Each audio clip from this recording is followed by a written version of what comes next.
Apakah teman-teman merasa bosan mendengar renungan firman Tuhan? Jujur, Birham pernah merasa jemu. Terus aku mencari hiburan dengan bermain game. Tapi ternyata juga timbul kebosanan. Puji Tuhan, karena setelah itu justru timbul luapan sukacita sehingga terus berhasrat mengenal Allah. Biarlah Roh Kudus bekerja memberi firman dan mempersatukan umat-Nya. Apakah Roh Kudus perlu diundang setiap kali untuk masuk dalam hati kita? Roh Kudus bersekutu dengan Allah dalam perjanjian covenant-Nya, artinya Roh Kudus tinggal menetap sekali untuk selamanya. Jadi, Roh Allah itu tidak keluar masuk ya? Tuhan Yesus begitu baik. Dia mencurahkan kasih Allah yang limpah dalam hati umat-Nya. Kita bersyukur dan mau terus berjuang menjaga kesucian hidup. Kalau murid-murid menunggu penggenapan janji turunnya Roh Kudus, kita juga menanti penggenapan janji kedatangannya yang kedua kali. Anak-anak, rendahkanlah hatimu menyambut firman-Nya. Halo adik-adik, kita bertemu kembali di dalam Saat Teduh PDKA. Sebelum kita memulai saat teduh kita, mari kita berdoa dulu di hadapan Tuhan. Bapa di dalam surga, kami berdoa meminta pertolongan-Mu. Kiranya Tuhan dengan belas kasihan yang besar berkenan untuk mengaruniakan kepada kami firman Tuhan. Dan melalui firman-Mu itu kiranya kehidupan kami boleh dibentuk seturut dengan yang Tuhan mau. Terima kasih Bapa, dalam nama Tuhan Yesus kami bersyukur. Amin. Adik-adik, kita mengingat bahwa murid-murid pada waktu itu sedang menunggu.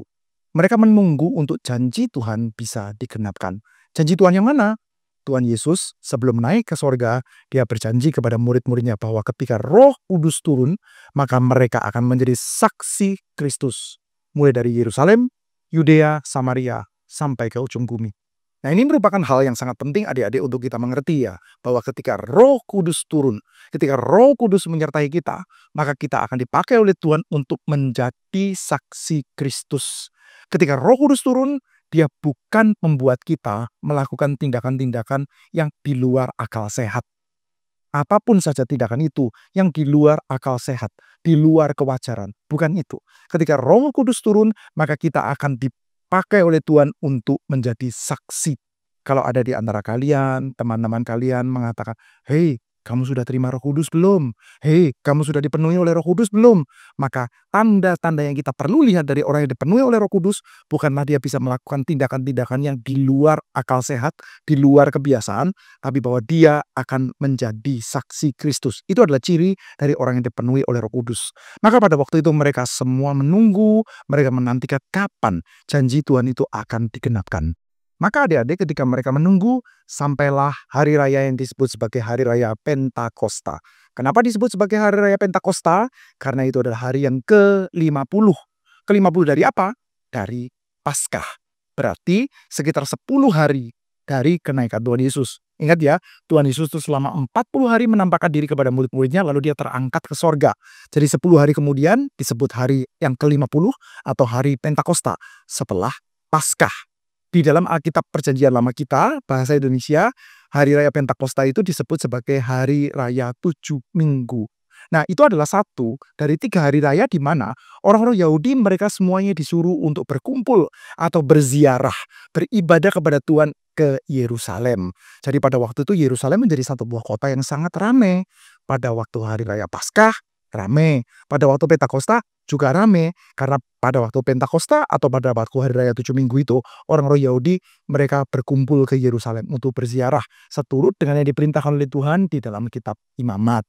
Nah, kita melihat ya adik-adik sekalian, pada waktu itu adalah hari Pentakosta. Hari apa sih itu? Hari Raya 7 Minggu itu perayaan apa sih? Nah, orang-orang Yahudi pada waktu itu merayakan Pentakosta dengan arti yang beragam.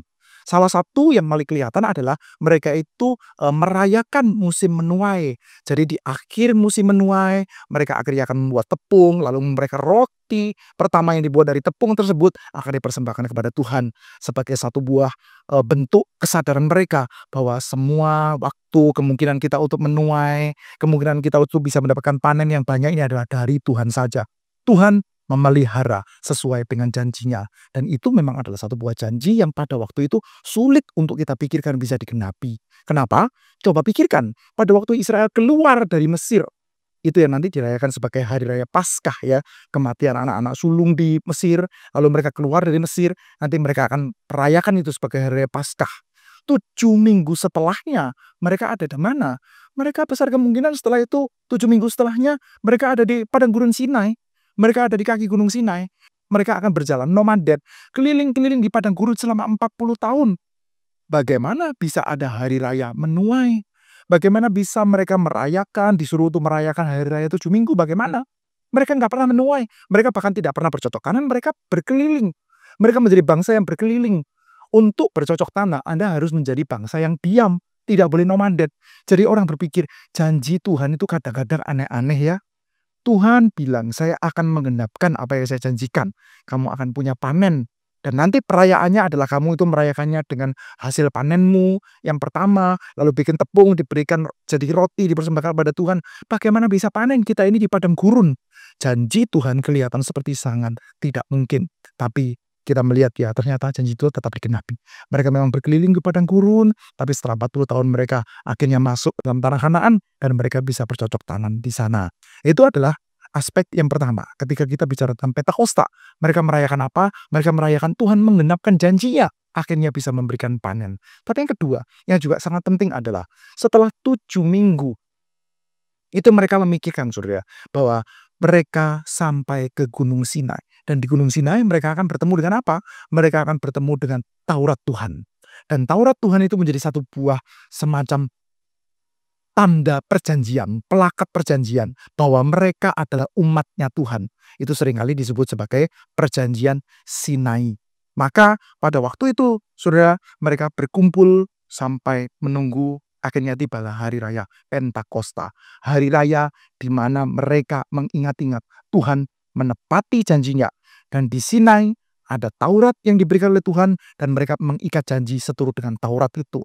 Mereka akan mengatakan bahwa saya akan taat terhadap perintah-perintah Tuhan yang ada di dalam Taurat itu dan Tuhan akan menjadi Allahnya kami. Itulah yang disebut sebagai perjanjian Sinai yang pada waktu itu dipimpin upacara perjanjiannya oleh satu orang nabi yang sangat besar yang kita kenal, yaitu Musa. Maka pada waktu hari raya Pentakosta, mereka juga menghayati, apakah kali ini Tuhan juga tetap akan menggenapkan janjinya? Apakah janji Tuhan kali ini akan digenapi? Kalau betul akan digenapi dengan cara bagaimana ya? Bahwa kami akan menjadi umat Tuhan. Bahwa kami akan memenuhi perintah-perintah dan hukum-hukum Tuhan. Bagaimana itu? Bukankah kami adalah orang berdosa? Bukankah kami adalah orang yang keras hati? Bagaimana janji Tuhan itu akan kembali digenapi? Dan kita akan melihat ya, nanti bagaimana Tuhan menggenapinya. Tuhan menggenapi dengan memberikan Roh Kudus. Roh Kudus yang bekerja di dalam hati kita. Roh Kudus bekerja di dalam hidup kita untuk membuat hati kita itu menjadi lunak. Lalu kita menerima Injil, kita menerima Yesus Kristus. Dan ketika kita menerima Yesus Kristus, kehidupan kita akan diubahkan. Sehingga kita akan sungguh-sungguh menerima satu buah perjanjian yang dikukuhkan kembali. Yaitu bahwa saya adalah umat Tuhan dan Tuhan adalah Allah kami di dalam Yesus Kristus oleh kuasa Roh Kudus. Sehingga sekarang saya akan dimungkinkan untuk menjadi anak-anak Tuhan yang menaati perintah Tuhan. Itu yang kita dapati di dalam hari raya Pentakosta. Maka saat ini saudara dan saya ketika kita merayakan Pentakosta, 7 minggu setelah Paskah, kita tidak lagi membawa hasil panen, kita tidak lagi membuat tepung lalu mempersembahkan roti, dan itu adalah satu hal yang bagus ya, mengingat-ingat bahwa Tuhan itu setia untuk memeliharakan kita.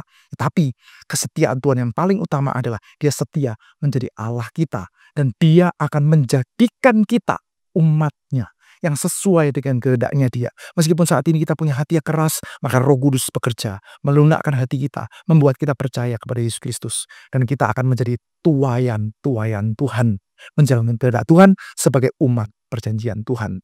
Baik adik-adik sekalian, kita akan melanjutkan saat teduh kita. Besok kita melihat apa yang terjadi ya ketika Roh Kudus itu turun. Mari kita bersama-sama berdoa di hadapan Tuhan. Bapa di dalam surga, kami berterima kasih karena Engkau adalah Allah yang ternyata terus setia di dalam menggenapkan janji-Mu. Engkau tidak pernah lupa, Engkau tidak pernah abai. Meskipun kami ini adalah orang-orang lemah, meskipun kami kerap kali melanggar perjanjian Tuhan, tapi Tuhan setia. Dan kami bersyukur karena Engkau mengaruniakan kepada kami Roh Kudus. Engkau melayani kami melembutkan hati kami melalui Roh Kudus sehingga kami bisa menerima Injil Yesus Kristus. Dan kehidupan kami yang dipersatukan dengan Yesus Kristus akan semakin disucikan, semakin mengendapkan kehendak-Mu, seturut dengan hukum-hukum-Mu yang Kau tanamkan di dalam hati kami. Terima kasih ya Tuhan, kiranya nama-Mu saja dipermuliakan. Dalam nama Tuhan Yesus kami bersyukur dan berdoa. Amin.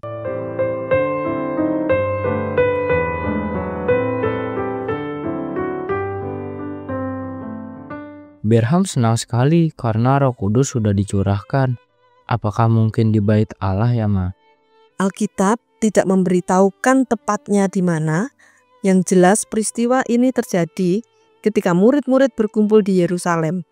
Karena sesuai nubuat yang dijanjikan, maka memang kota ini sudah dipilih Allah untuk menempatkan namanya. Berham ingat-ingat waktu Roh Kudus belum dicurahkan ketika Yesus masih bersama-sama mereka. Kayaknya malah sering terjadi pertengkaran tentang siapa yang terbesar di antara mereka.